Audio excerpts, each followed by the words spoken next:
Last ওভারে 25 রানের requirement ছিল দিল্লিকে এই ম্যাচ কলকাতা এগেনস্টে জেতার জন্য। দিল্লির মাঠে লাস্ট কিছু ম্যাচে যেটা দেখা যাচ্ছে যে ওখানে চেস করা খুবই কষ্টকর হচ্ছে, সেখানে দাঁড়িয়ে দিল্লি ভালোভাবে ওটা লাইন আপ করেছিল, কিন্তু মাঝখানে এসে পুরো জিনিসটা বিগড়ে গেছে। মানে আমরা যদি ম্যাচের প্রথম থেকে দেখি, এটা আইপিএলের 48তম ম্যাচ ছিল কলকাতা ভার্সাস দিল্লি। 19 ওভার শেষে কিন্তু 180 রানে 8 ছিল, কিন্তু মানে দিল্লিকে জিততে গেলে লাস্ট 6 বলে 25 রান দরকার ছিল। যদিও কষ্টকর, কিন্তু না হওয়ারই নয়। যেভাবে আমরা রাজস্থানের একজন 14 বছরের বাচ্চা যেভাবে ক্রিকেট খেললো, যেভাবে দেখলাম, সেইখানে দাঁড়িয়ে তো 25 রান কোনো ব্যাপারই নয়। যাই হোক, তখন ক্রিজে ছিল বিপ্রচ নিগম আর চামিরা, শ্রীলঙ্কার বোলার, যদিও অত ব্যাটে ভালো নয়। যাই হোক, কিন্তু সুনীল নারিন আর বরুণ চক্রবর্তী যেভাবে ম্যাচটাকে টার্ন করলো, যেভাবে ম্যাচটাকে নিজের দিকে নিল, মানে বলাই বাহুল্য যে কলকাতা নাইট রাইডার্স এটা ছিল হাড্ডাহাড্ডি নয়, মানে মরণ বাঁচন ম্যাচ। এই ম্যাচে হেরে গেলে কলকাতা মানে কোয়ালিফাই রাউন্ডে যাওয়ার জায়গায় ছিল না, টপ 4-এ যাওয়ার জায়গায় ছিল না, পুরো শেষ হয়ে গেছিল। তো এই ম্যাচ যে কোনো প্রকারে কলকাতাকে জিততে হতো।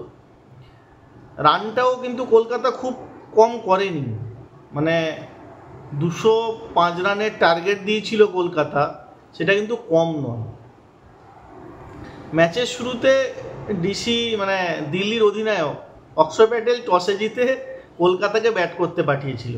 ভেবেছিল যে কলকাতা দিল্লির মাটিতে এসছে, ও ঠিক আছে 150-60 রানে আমরা অল আউট করে দেবো, আমাদের ব্যাটিং লাইন আপ অনেক বড় লাইন আপ, আমরা জিতে নেব। কিন্তু সেটা হয়নি। 20 ওভারের শেষে 204 রান করেছিল কলকাতা, মানে 9 উইকেট হারিয়ে। সেখানে রঘুবংশী আর রিঙ্কু সিং লাস্টের দিকে যেভাবে মারাত্মক ব্যাটিং করেছে, মানে খেলা না দেখলে বোঝা যাবে না যে কলকাতা কতটা মরিয়া ছিল যে এই ম্যাচে নিজেদের আধিপত্য বিস্তার করার জন্য। ডিসির পেসার মিচেল স্টার্ক শেষ ওভারে কিন্তু মানে দারুণ বোলিং করেছিল, 9 রান মাত্র দিয়ে 2 উইকেট সঙ্গে একটা run out. Kuldeep Yadav middle ওভারের স্পিনার, খুব ভালো বল করেছে।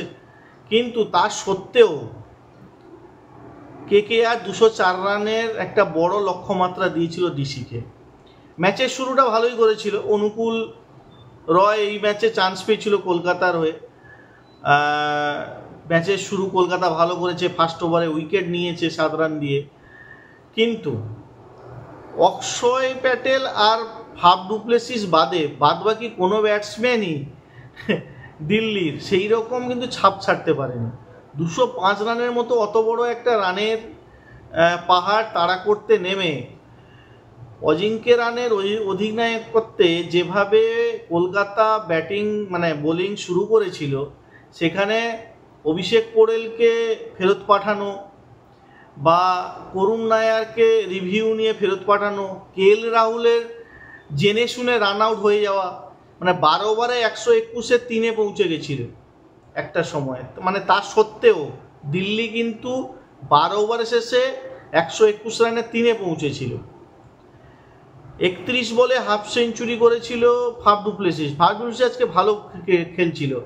আর অক্ষয় প্যাটেলের সঙ্গে ফাফ ডুপ্লেসিস একটা ভালো মানে বড় রানের একটা মানে অর্ধশত রানের থেকেও বেশি রানের একটা পার্টনারশিপ কিন্তু দিয়েছিল।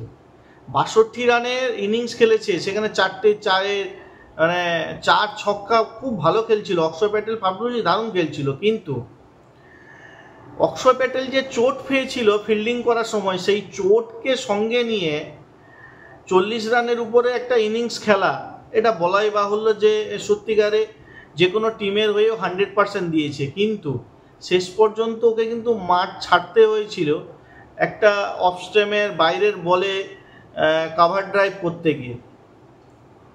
19তম ওভারে বরুণ চক্রবর্তী 2 বলে 2 উইকেট তুলে নিয়েছে। মানে বরুণ চক্রবর্তীকে ওই জন্যই রেখে দিয়েছিল, অজিঙ্ক্য রাহানে চোট পেয়ে ম্যাচ থেকে বেরিয়ে যাওয়ার পরে স্ট্যান্ডিং ক্যাপ্টেন হয়ে ওদের ক্যাপ্টেনশিপ করছিল নারায়ণ।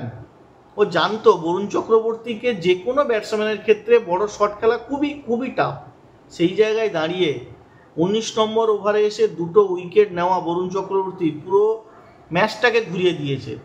ওদের যে ব্যাটসম্যান আশুতোষ শর্মা, যার উপরে দিল্লি ম্যাচের শেষে মানে শেষের দিকে ম্যাচে ফিনিশার হিসাবে ইউজ করে, সে কিন্তু আজকে সেরকম কিছু করে উঠতে পারেনি। 19 ওভারে 180-তে 8 উইকেট, লাস্ট ওভারে 25 রান দরকার। 25 রান যে কোনো পিচের জন্য খুবই টাফ, যে কোনো পিচের জন্য, যে কোনো ব্যাটসম্যানের জন্য। সব ম্যাচেই যে লাস্ট ওভারে 4টে 6 5টা 6 মেলে জিতে যাবে এরকম কিন্তু ব্যাপার নয়।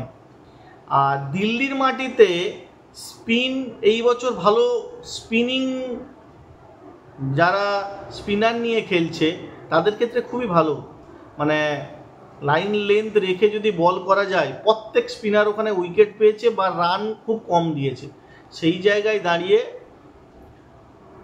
দিল্লি শেষ পর্যন্ত ম্যাচটা হেরে গেছে, মানে ম্যাচটাকে টিকিয়ে রাখতে পারেনি। সোশ্যাল মিডিয়াতে কেউ কেউ আবার বলছে যে নারিন আর চক্রবর্তী এই দুটো স্পিন জুটি আজকে যেভাবে বোলিং করেছে, পরবর্তী যে কটা ম্যাচ বাকি আছে সেখানেও সেইভাবে যদি বোলিং বা সেইভাবে পারফরমেন্স দেখাতে পারে, তাহলে একটা কলকাতার টিম হয়তো বা টপ করে যেতে পারে। আমার বক্তব্য হলো এই স্পিন জাদু সঙ্গে অনুকূল রয়ের মতো একজন স্পিনার যে পাওয়ার প্লেতে এইবারে আজকের ম্যাচে বল করে ভালো বোলিং করেছে, এটা এদেরকে নিয়ে কলকাতার টিম কি টপ করে পৌঁছতে পারবে? এটা হলো সবথেকে বড় কোশ্চেন। তোমরা জানাবে, কমেন্টে জানাবে কলকাতার টিম কি এবারে কোয়ালিফাই করতে পারবে টপ করে। এইটাই ছিল আজকের ম্যাচের পুরো